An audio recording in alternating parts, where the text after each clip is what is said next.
Hi everybody, I just had the urge to pop on and just say hi and connect in with everybody. What an incredibly amazing time this is.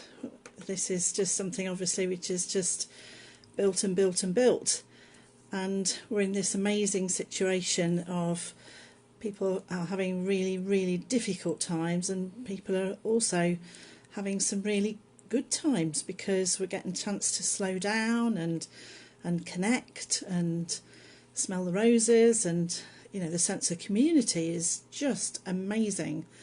And there just seems to be, as in that whole yin yang thing, there's lots of all sorts of things going on. And I just thought I might mention just a couple of techniques which I thought might be helpful to anybody who would like a little bit of an extra pick me up.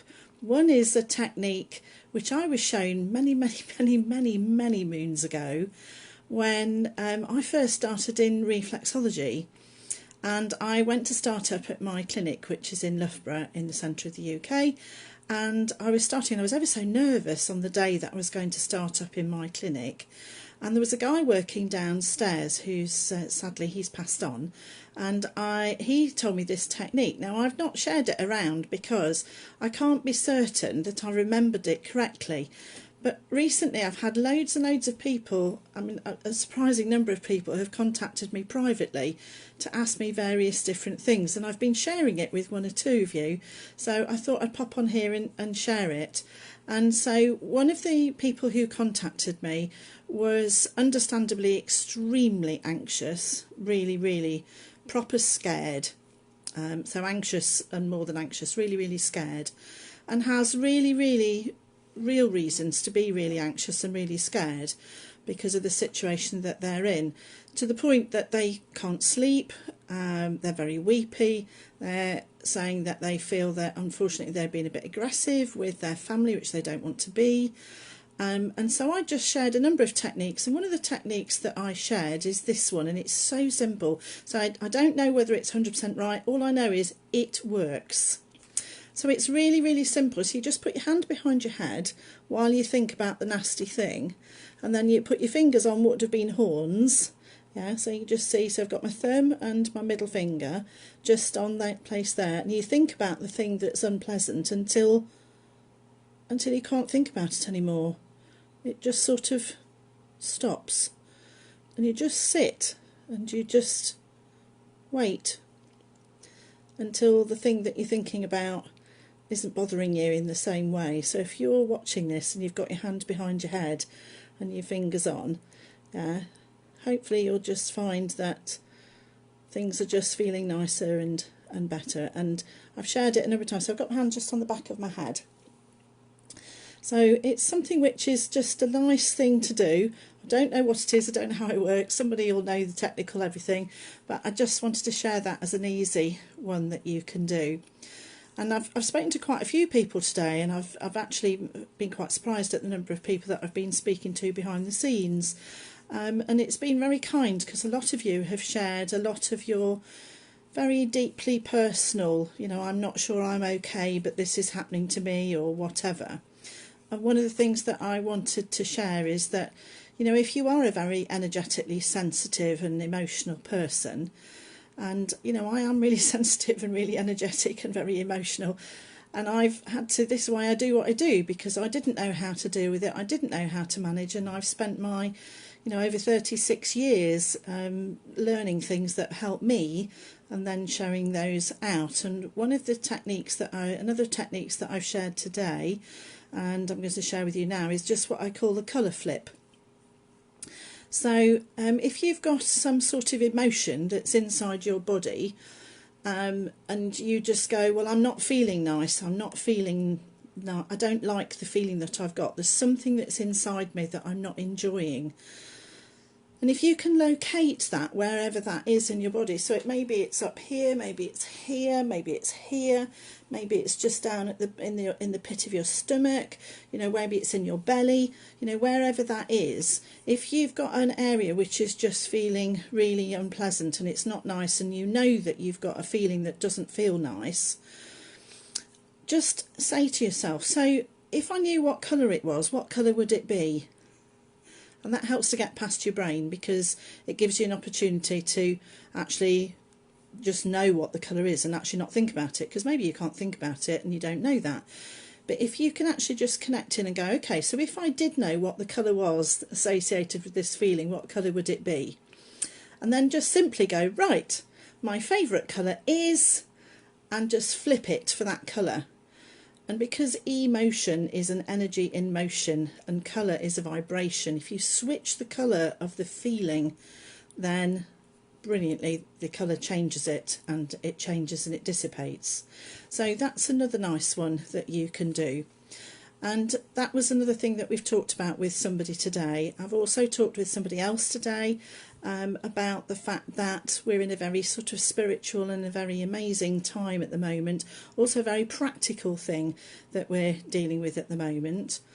But if you are a sort of person who's very emotionally sensitive and vibrationally aware, there is a really big calling at the moment to honour that.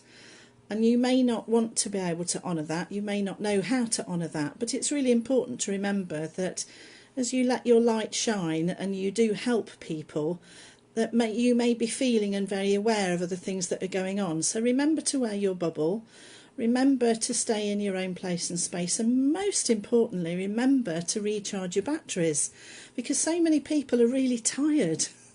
And we're getting this amazing time, aren't we, if we aren't flogging ourselves and out. And the health workers, and I've got a member of my family who's working incredibly hard in the NHS, and I know that there's no spare time for them.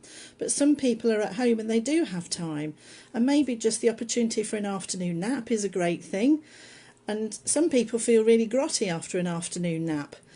If you're the sort of person who feels really grotty after an afternoon nap, it's your body's way of saying, hello, I haven't had enough yet.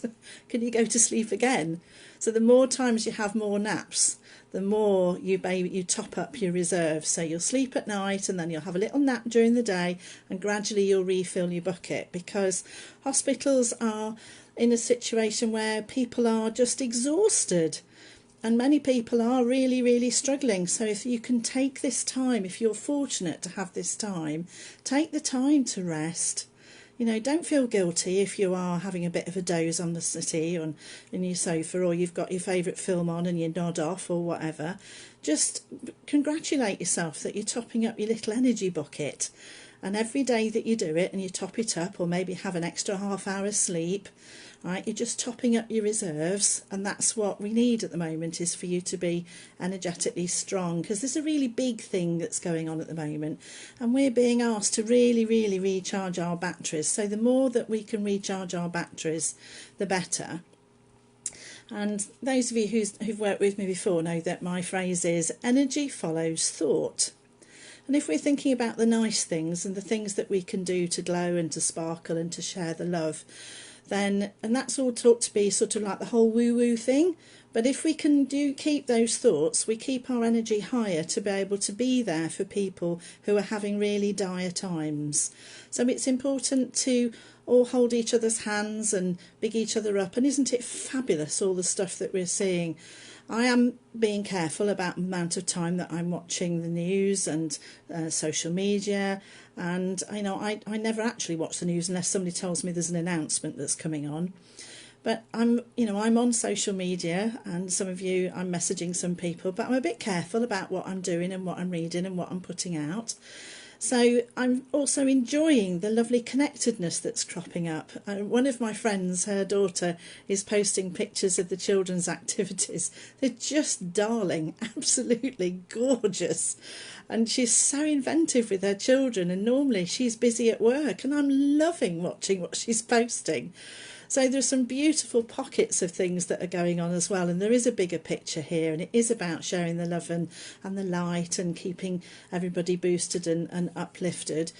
And what I'm seeing is also the lovely rise in people who are doing, their own little videos, and they're sharing the techniques, and this is so needed.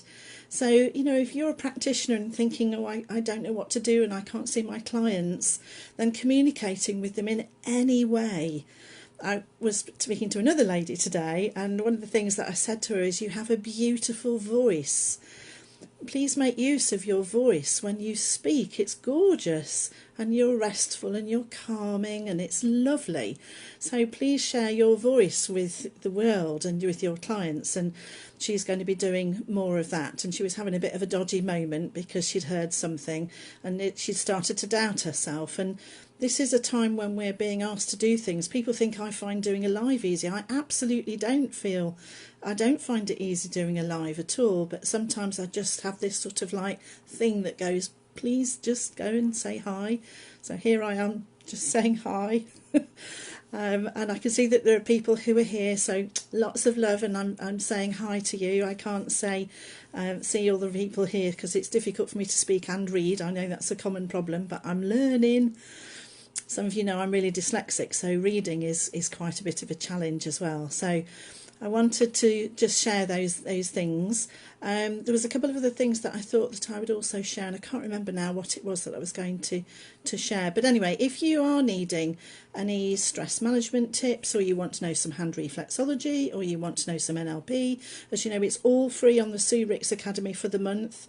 SueRicks.com/academy. Put the code in of healthy, HEALTHY, I think. And it's free for the month, so go and make the most of the content that's in on there. And then if you think about the things that you're doing when you go to bed, I wanted to share one quick tip about sleep, which I've learnt over the years, which is if you're laying in bed and you're struggling to go to sleep, one of the things that you can do is check what your body does. Is when it's a feng shui thing, this, by the way, as you know, some of you know that I've trained for many years in feng shui, so this is a bit of a feng shui tip. So if you get yourself laying in bed, go through your body and just check, how is my body feeling? Just check, is my head in a good position? Are my shoulders in a good position? Is my legs comfortable? Is my back comfortable? Do the sheets feel right? Does the duvet, whatever it is, feel right? Does everything feel nice and comfy? Because what you need to do is make sure that your body feels good so that you can literally go to sleep. And as you go to sleep, or you drop off, right, you've checked that your body is okay, and then you can just go, okay, my body's safe now, I can go to sleep. And the more that you do that and just check in with yourself and then just go, right, that's it, go. And a neat trick is to go from 5, so you just simply go 5, 4, 3, 2, 1, go, and just allow yourself just to drop off. Practice it. It's a lot of fun. And I wanted to share one final thing with you, which is where I was talking to somebody who was so frustrated by something that had happened that she needed to share. She needed to let out some anger and some annoyance in her. I just loved this. So she was standing next to the fruit bowl, and she picked up a whole bunch of grapes, and she ripped the grape off and she threw it at the window to let go of her anger and aggression. I just have images of her standing there just hurling these grapes at the window. What a great way to be able to let out your anger and aggression, because if you want to let it go, you can let it go. And if you want another tip, go and have a look at the vortex as well. So get a little vortex spinning, pop all your into your vortex, let it all go down to the bottom of the vortex, pick up the whatever it is with the speck, pop it into a party popper, and poof, just let it go. So just a few little tips. Just wanted to say hi to everybody. Lovely to see everybody that's getting connected. If anybody wants to get in touch, you're very welcome to, and I send you loads of love. Lots of love.